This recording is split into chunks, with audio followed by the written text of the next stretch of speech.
নামাজের বৈঠকে পড়া দুরূদ।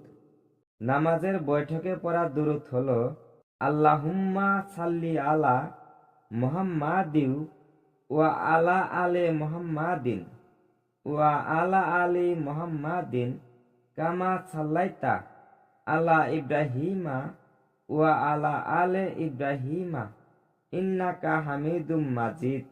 আল্লাহুম্মা বারিক আলা মুহাম্মাদিউ ওয়া আলা আলে মুহাম্মাদিন কামা বারাকতা আলা ইব্রাহিমা ওয়া আলা আলে ইব্রাহিমা ইন্নাকা হামিদুম মাজিদ।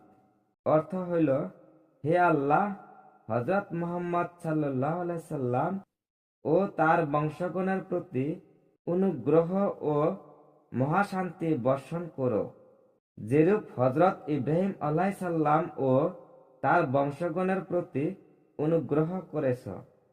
নিশ্চয় তুমি প্রশংসা ও সম্মানের অধিকারী। হে আল্লাহ তাআলা, মুহাম্মদ সাল্লাল্লাহু আলাইহি সাল্লাম ও তার বংশগণের প্রতি বরকত দান করো, যেরূপ হযরত ইব্রাহিম আলাইহিস সালাম ও তার বংশগণের প্রতি বরকত দান করেছ। নিশ্চয় তুমি প্রশংসা ও সম্মানের অধিকারী বা যোগ্য।